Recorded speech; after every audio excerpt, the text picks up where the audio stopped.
When I say arpeggiator, you probably think about this. Or maybe this. But today we will do something different. We will take a look 4 creative ways to use arpeggiators.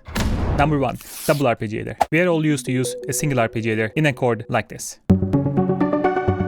However, the magic happens when you add the second arpeggiator. Here we have the second one, increase the gate length, and the rate of the second one should be much higher than the first one. So this is used a lot to create the chip tunes, but if you decrease somewhere around 32, so it's in between, they tend to make really nice fast arpeggios right before the drop, together with the track.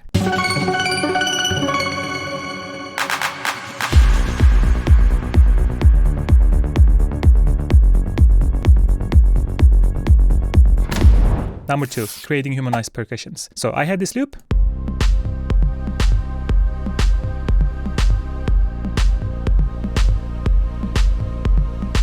So we are going to create a hi-hat loop, and I want it really humanized. First, we are going to get a drum rack and arpeggiator. I'm going to go to my Debian analog sample pack. This is not finished yet, it will be probably coming next week.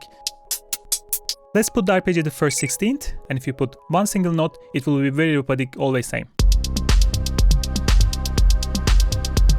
Let's copy like 5 times. First one, the second one, and so on. So every hit is a bit different. What you need to do now, duplicate this and put the arpeggiator in random mode. So arpeggiator will randomly play around these guys. And if you want to make it even more humanized, add a velocity, increase the randomness. So before it was very robotic,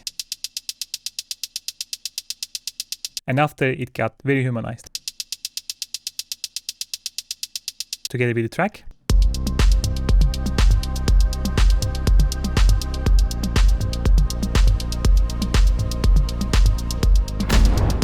Number 3, rhythm jamming. I have this loop.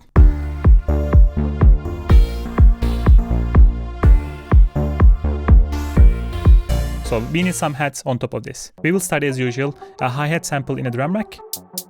In this case, we will add the arpeggiator inside drum rack, and I'm going to put the rate on 1/4. And then we can duplicate this 3 more times. And each one of these will have different rate. So 1/8 here, 1/16.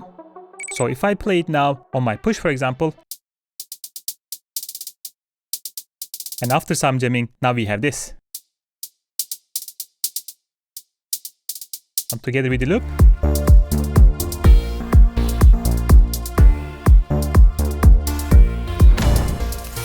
Number 4, making epic chord rolls. And for the chord progression, I have something like this. For this to work properly, you need some type of plucky lead preset. In this case, I'm using this sound. Quite a rich sound. Idea here is put the arpeggiator into chord trigger mode. So we will trigger chords. And then you take off the cinch.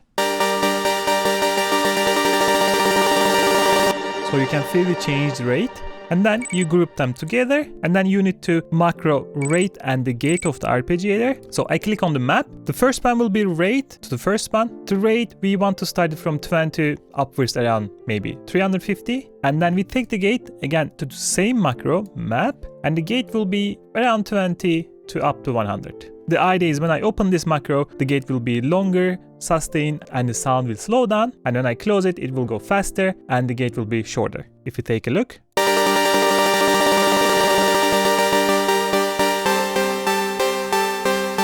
And on top of that, I also suggest assigning the cutoff to another macro.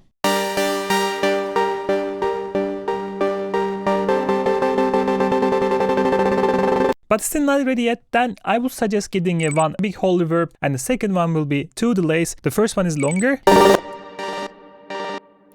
And the second will be very fast, but only around 20 to 30% to make it really turn around your head. Listen to this now. This will be pretty handy when we play around with the rate. So let's take a look now.